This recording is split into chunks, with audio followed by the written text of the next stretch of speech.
চায় চলে যায় বাংলাদেশে, বুঝছেন? অনেক সময় মন চায় কেন আসলাম প্রবাসে। আসসালামু আলাইকুম রহমতুল্লাহ। দেখতেছেন কিভাবে বরফ পড়তেছে। আজকে একটু কাজে বাইরে হয়েছি, বাইরে কিছু করার নাই। এই ঠান্ডার মধ্যে বাইরে হতে হবে, কেননা এই ওয়েদার আমি আপনি চাইলে পরিবর্তন করতে পারবো না।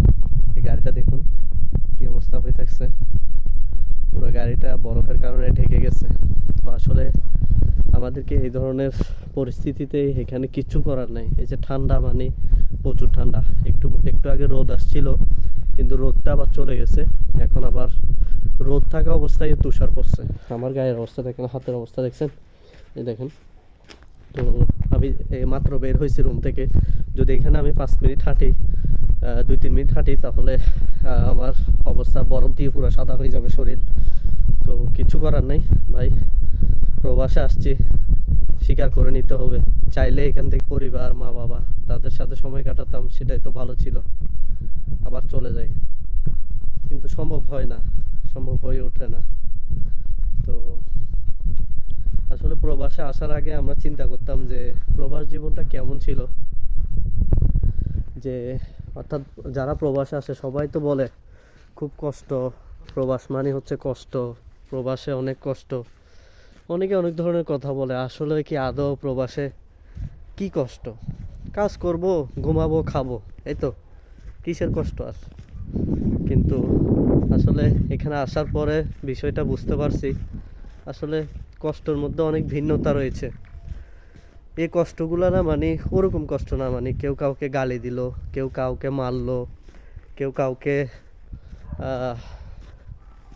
আছে না বাংলাদেশে কত ধরনের কষ্ট দেয়, কিন্তু প্রবাসের কষ্টগুলো জানি কেমন, আপনি কারোর সাথে শেয়ার করতে পারবেন না। ঠিক আছে, সবগুলা কষ্ট কীরকম জানি, সেগুলা মনের ভিতরে চাপা। কেউ আপনাকে মারেও নাই, গালিও দেয় নাই, এরপরও আপনার কষ্টটা কী ধরনের সেটা একজন প্রবাসী ছাড়া আর কেউ অনুধাবন করতে পারবে না।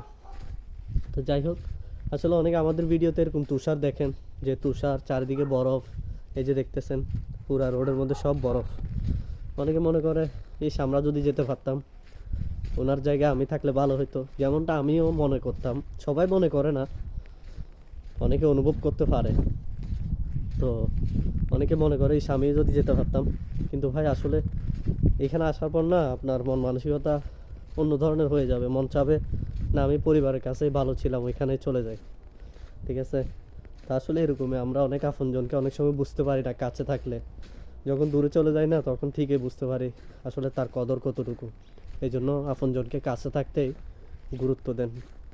আর যারা প্রবাসে আসতে চাচ্ছেন, দেখেন চিন্তা ভাবনা করে, দূরে গেলেই বুঝবেন, আসলে কাছে থাকলে বুঝবেন না কখনোই।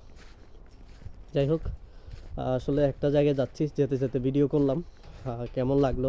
আর আমার গায়ে দেখতেছেন অলরেডি বরফে কীরকম হয়ে গেছে।